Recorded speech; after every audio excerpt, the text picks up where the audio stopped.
Bonjour à tous, je me présente. Je m'appelle Camilo Rodriguez et je suis un docteur nutritionniste. Je voyage autour de la région colombienne de l'Ouest en faisant des enquêtes sur l'alimentation et les habitudes alimentaires des citoyens. L'objectif principal de ma recherche est d'identifier les maladies les plus fréquentes dans la région. J'ai reçu beaucoup de témoignages de gens qui ont souffert de maux tels que des tumeurs, des accidents vasculaires ou des crises cardiaques.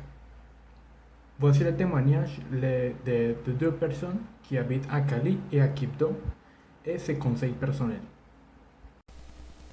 Bonjour, docteur. C'est un plaisir pour moi de pouvoir collaborer avec ces recherches. Et malheureusement, la situation sanitaire dans le Yukon n'est pas la meilleure. Mon fils est mort il y a 2 ans à cause de la mauvaise qualité de l'eau dans la région.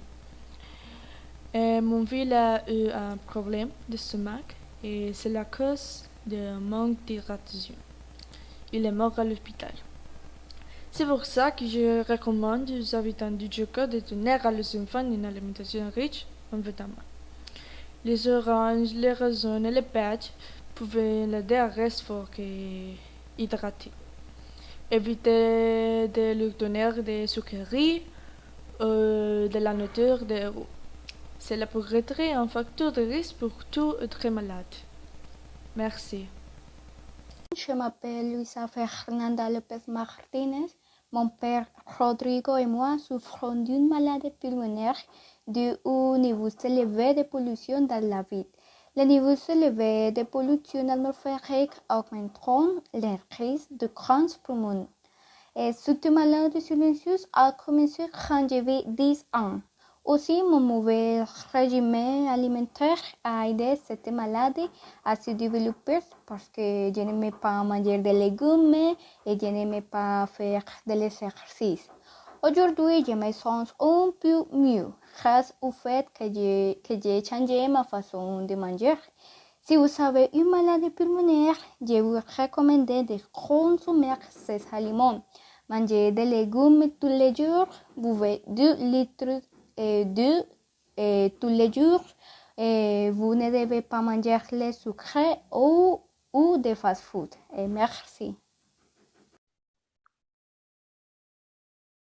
Je m'appelle Rodrigo, le père de Lisa, et depuis que notre maison a été contaminée par un usine proche de chez nous, nous souffrons d'une maladie pulmonaire et nous n'avons pas la possibilité de déménager car nous sommes une famille aux ressources limitées. Pour cette raison, nous avons dû nous adapter et commencer à manger des aliments sains, ce qui nous a permis de nous améliorer considérablement. C'est pourquoi je recommande vivement un régime à base de légumes, de protéines végétales et animaux, mais de préférence de viande blanche, et de boire beaucoup de jus naturel sans sucre ajouté.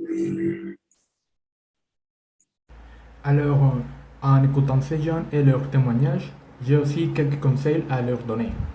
Il est très nécessaire de se débarrasser de toute drogue et des habitudes tabagiques aussi.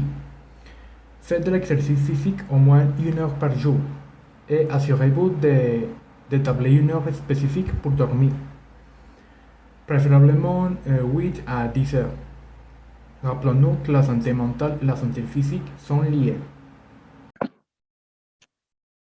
Bonjour à tous, je suis José Perros, le ministre colombien de la Santé. Il est clair de dire qu'en Colombie, la santé physique et mentale des citoyens a été compliquée au fil des ans. Et cela est dû au manque de temps dont disposent les Colombiens pour faire de l'exercice. Cela est de longues heures de travail, en plus de faire lorsqu'il y a du temps pour faire de l'exercice. La plupart des Colombiens utilisent ce temps pour boire de l'alcool. J'appelle les entreprises à réduire un peu la journée de travail et inviter les Colombiens à faire au moins de l'exercice 1 heure par jour et manger sainement. Merci beaucoup pour votre attention.